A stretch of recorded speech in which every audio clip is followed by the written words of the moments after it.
Well, we're off to a good start with the cigar, so let's kind of dive into our first discussion topic. And this is one that I was thinking about earlier on, and I thought maybe we could bounce back and forth with it. And the topic sort of revolves around local cigar shops and how much variety do you feel is necessary within a cigar shop? What are the staples? What are some of the smaller, lesser known boutique brands, if you will, that are a safe bet to carry? What do you think a cigar shop should have? I was talking about like specific cigars. Well, I mean, every shop's got to have their Fuentes. They've got to have some of the general products and the Altadas products. I think because there's a clientele that lives on that basically. I you know because yeah a cigar shop doesn't have to necessarily be packed, but I love it when they aren't. When they just got far too much crap. It's like this stuff stuck under here and up there, and you walk in, and every now and then you find something that God knows how old it is. I love shops like that, but that's not necessary. I mean, you need a good selection. I mean, that brings people in. Nothing kills a shop faster than letting the shelves start to get empty. I mean, it's kind of one of those things. It's like, if you come in and you think, well, there's not a really good chance that they're going to have a lot of the things I'm looking for, you're probably not going to go in. But you need to have the core stuff. Probably doesn't hurt to have Padron and a bunch of Pepin stuff. And whether or not he's still officially boutique, is kind of hard to call. So you need the bigger names, the bigger boutiques, and it helps to have something quirky. I think that nobody else has. Like some shops around here, for example, they carry the Monte Pascual. That's how you pronounce it, apparently. It's a Brazilian Puro. So, I mean, the shops that have that, it's like, well, that's a reason I'm going to come in there. And if you're well stocked with other things, then, I'm going to come in there. I'm going to pick up some other stuff, too. So, I don't think there's, not really a retailer here, so I don't know all the business end of things. But I don't think you have to be just jam-packed with stuff, but you got to carry some staples. You got to carry some better-known boutiques, and you need a few things, a few, like, attention grabbers, things that people aren't going to get elsewhere. You really need that, I think, to bring people in. It's like, I'm the only shop that has this. Okay, well, I got to make a stop there, that sort of thing. What do you think? I think that you have to have your general and your Altadas, the stuff that you see in magazines constantly. The stuff that the average cigar smoker is going to walk into a shop looking for. Your boutique-ish brands like Don Pepin, things like that are a major plus. And yeah, I definitely agree with having the hook. You have to have something different that no one else has. Something that's going to drive people to your shop because you're the only one that has it. And if you have that, along with the staples and a couple of other interesting things, you've got a customer loading up both hands with cigars as they're walking up to the register. Yeah, absolutely, absolutely. So that was pretty easy. I think that it's kind of I mean, it's kind of a no-brainer. Obviously, I've heard studies where they do things like they check out not studies, but a friend of mine was talking, and he was in sales in a particular line of business. Part of what their approach was, some big name store. I'm not even sure if they're still around anymore, but was just going with selection, just having crazy selection of stuff because it's one of those things like people go to Walmart. Well, it's cheap, yeah, but it's also because they have everything under the sun. So I mean that helps too. So your big the ones that are catalogs that for you are local stores or somewhat local stores, another gimmick to have. If you have everything under the sun, that's also a great way to go, I guess. But I mean, that's not really practically possible for a lot of people. What do you think about variety within a line? For example, there's one shop that I go to in the area, and the customers always say, well, our local shop isn't as big as the store down the street, and they may have more cigars in general, but it's all the same line. And they have seven different Padron 2000s or Padron 1000 series, different sizes or whatever. But here in this shop we have only one or two sizes of 50 different brands.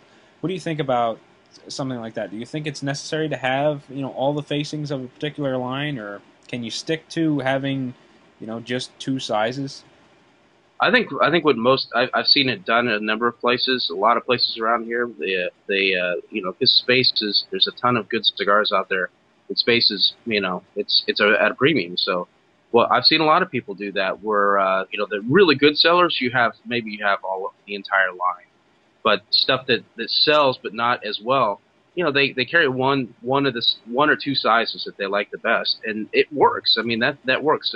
People, unless you're really super picky about something. I mean, I'll walk in and I like the biggest Art Deco that's made, but I may walk into a place and if they only carry the coffee break size or something like that, I'll probably buy it if I'm in the mood for an Art Deco. So that's the thing. You don't have to have everything, and a lot of shops around here don't. There's a few that do, and I do like it is nice because it means you can go through and you can be very selective about what you want.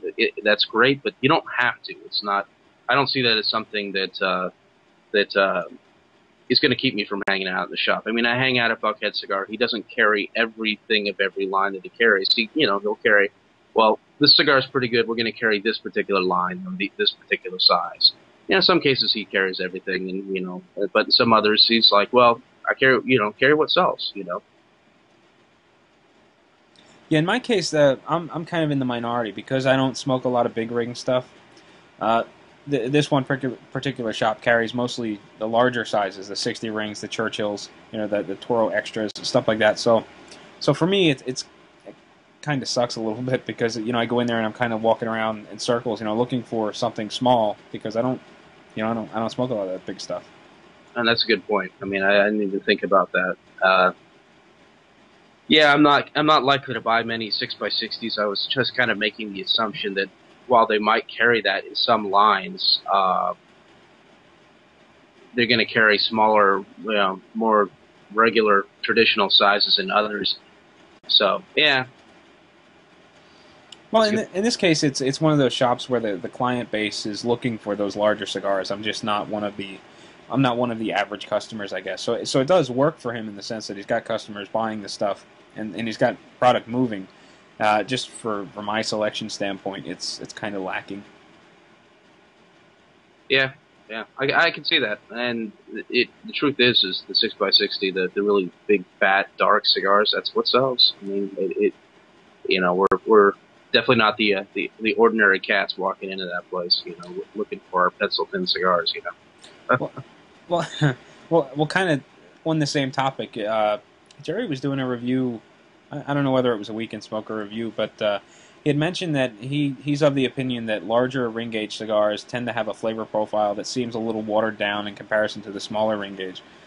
What do you think about that? Do you think that the larger ring gauges tend to taste a little watered down? Sometimes, yeah, sometimes it's kind of like, yeah, there's just too much water in the Kool-Aid, not enough sugar packets. So I don't know how to put that. In some cases, yeah. In other cases, it makes a rounder, more full or profile. It's instead of a couple of flavors that just kind of stick out. It's kind of like all of that works together, and it's kind of like a landscape instead of a couple of trees. You know what I mean? It can be a more complete thing. It really depends on from cigar to cigar and the blend. I mean, because there's no way a super fat Toro is going to have the same flavor profile as it's not likely that it's going to have the same flavor profile as a Corona or Lancero or Lonsdale or whatever. Well, it was kind of interesting. For a long time, I liked the Robusto and the smaller Oliva Connecticut Reserves. They're just a cigar that I think are great with coffee. And then I was hanging out with Dave Wagner from Oliva one time, and he handed me this new Double Toro Connecticut. And this was right around the time they came out. And he says, give these a try, see if you like them. And they ended up sitting in my humidor for months. I'm not a 60 ring gauge smoker, but one day I picked one up and smoked it on a whim, and it really impressed me. The flavor profile was just not it was just kind of a little mellower and a little less edgy, and I liked it a lot more than the Robusto that I typically smoke. So I was really impressed with that cigar. Other cigars, on the other hand, I smoked the big ring gauge, and it's just missing something. It doesn't pop like the Coronas or the Lanceros or things like that. So I guess it really does depend on the blend, and something may surprise you. I was really surprised by that Oliva Connecticut. Was not expecting the cigar to be as good as it was. That's the speaking of the Oliva Connecticut. I experiment a good deal with the drink pairings myself, kind of informally, and I find that I used to smoke the heck out of those with Belgian ales or Belgian style ales. I found that was a really nice combination. But yeah, I mean, I know what you're talking about, the Art Deco, the Grand Toro, I think it is. I think it might be 6x60. I don't remember. It might be 6x56. I think it's what it is. But it, for whatever reason, the way that all worked out with the extra leaves, and it's something about that. It's just a better cigar. Not saying that the others aren't good, but I mean that, and it just feels, I feel strange smoking it. Saying what I do about the big ring gauges, but I mean it's really the best blend, in my opinion. Well, we're seeing a lot of cigars that are hitting the marketplace at that 6x60 format. What do you think is too big? Personally, I even find that the 60 is uncomfortable to smoke unless they have some sort of shape on the end, like a torpedo taper. Yeah. Which makes them a little more comfortable. But how big is too big? I think you're getting to be too big. After about, I think, 58. I mean, that's kind of stretching it. I think